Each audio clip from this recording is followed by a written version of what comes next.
Hello my friends and welcome to my garden.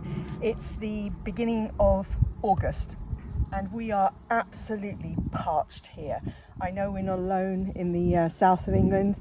I'm starting this video under the shade of this beautiful Perry pear tree, which you can see she's very tall. She has got some pears. We've got the usual drop that happens at this time of year. I have no idea how many are actually going to make it to be ripe and ready to, we usually juice them. They're a Perry pear, so quite bitter and quite tart and dry to eat, although I cook with them sometimes. So August, we have had no rain to speak of for what feels like absolutely months, but it's certainly weeks, and many successive days in the hot, when I say hot, I mean in excess of 30 degrees. So as we walk around, you will see that the garden is just parched, and I haven't been watering. Partly I'm interested to see how things get on. Here's a butterfly garden. It's really still doing its job. You know, the Achillea is still looking good. We've got a Rebecca at the back, the Verbena bonariensis. The Echinopsis has gone over, but the sedums are quite happy. So there's plenty in here for the butterflies and bees to get their teeth into, so to speak. But it is very parched.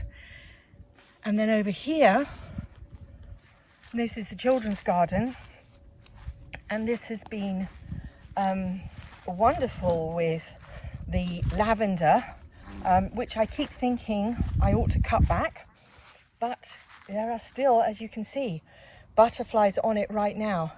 So I'm loath to do anything while there's some wildlife enjoying it, but it is really past its best and looking very dry, which is probably what it should be doing at this time of year, to be fair. Most of what I have in the garden has gone over very quickly, so the lovely sweet peas have gone. I'll show you the rose garden in a minute, and the grass is looking very, very parched indeed. We haven't cut this since the beginning of July. I want to just show you the circle garden. It's still not complete, but as you can see, we've got a beautiful edge of black stones, and yeah, over the next few weeks and months this should be mosaicked nicely. And this is a new area that we have started to create. We're not planting this out at the moment because of getting water up to it, but this is the prairie garden. And so we've run out of cardboard. We've got more cardboard coming shortly, but there's cardboard and compost going down inside or within the bounds of this hose that is laid out. The picnic bench will be in the middle, and there's the other bed. So there'll be two matching beds of grasses and prairie style planting. I'm following the guidance of a beautiful garden that I saw on Gardener's World.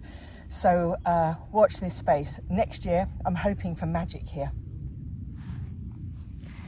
Here's the evergreen garden, and it is looking very lush and very good. Again, I haven't watered anything in here except the odd pots. I've got pots with hostas in and pots with some gladiola in, but everything, including this amazing self-seeded sunflower, is doing quite nicely.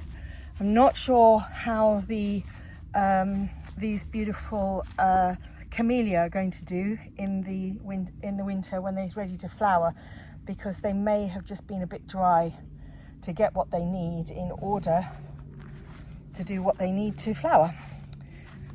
Down here, the vegetable patch, let's just take a quick scoot. This is the area that is baked in sunshine all day long. So the berries and the currants have done reasonably well. Everything else, oh, and the squashes are doing well, interestingly enough.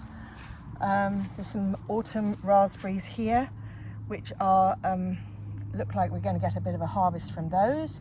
I've got some lettuce down here. We've netted everything because we're getting deer. I've got some lettuce down here which is doing really well, and that's a marvel. Squashes, pumpkins. I actually do have some pumpkins. I'm not sure if I can get to see, but right inside there's a socking great big green pumpkin. Hopefully that'll ripen. And then the rest of the vegetable garden is really looking very sad. We have a hose pipe ban, which means watering is by hand, and with this being in full sun, it's quite tricky.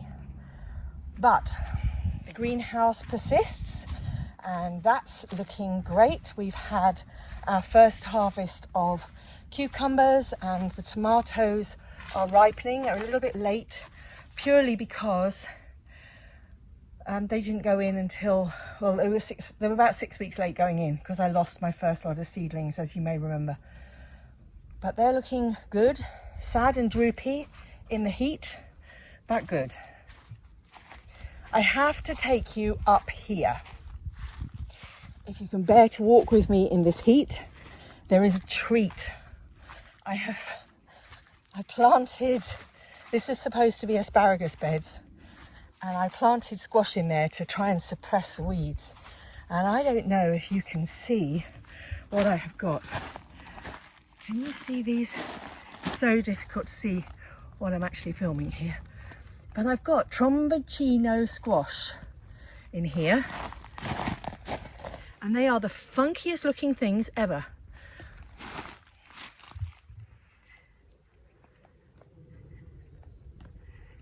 And the amazing thing about these squashes is you can eat them small and soft like a cucumber, like a courgette, or you leave them on the vine to harden and ripen, and they turn into an autumn squash. So I'm hoping that those bigger ones will become autumn squashes. Fingers crossed.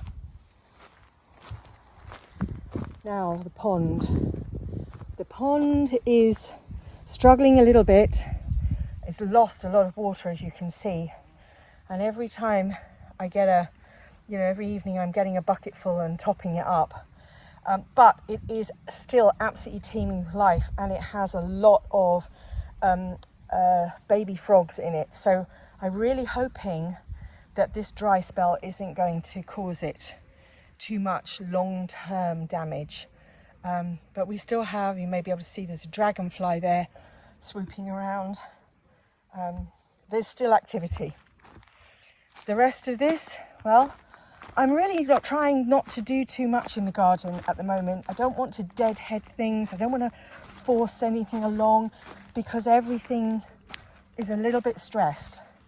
So what I really want to do is try and encourage the plant to sort of just hang on in there, do the best it can, and I will we'll do some more when the weather turns. So I am declaring my rose garden a success this year. I've had so many roses, it has been fabulous. They are of course now over, but I managed to get roses through with the aid of this very horrible but very successful netting, and I draped it over anything that I wanted to keep, and indeed anything that hasn't been draped has in fact, as you will see here, been nibbled. So hurrah, it worked, and as I say, I'm declaring that a success. And up here, this is my early morning project.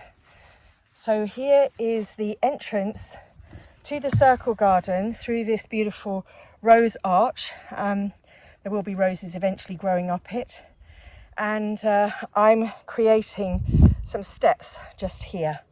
So there will be 2 steps, but I can't do anything in this heat, so I'm filming instead. Cottage garden, yes, definitely done its thing. And as I say, I'm leaving it. I'm letting it just take care of itself. This beautiful rose has been splendid, so splendid that she's broken the pergola that we made for her. So she's going to be given a good haircut soon, and then we will put a new pergola in for her. Finally, just to show you the Victorian bed, which is really a little bit of an embarrassment. I think this year there's something eating my geranium flowers. Is that a rabbit or is it deer? I don't know. I thought deer didn't like geraniums, but they are eating the flowers. I throw some water on this as and when I have a bucket available. Like I say, everything's hot, everything's dry, and I am now going in for some shade and some water. I hope you're having a good time. Thank you for joining me, and I will see you next time.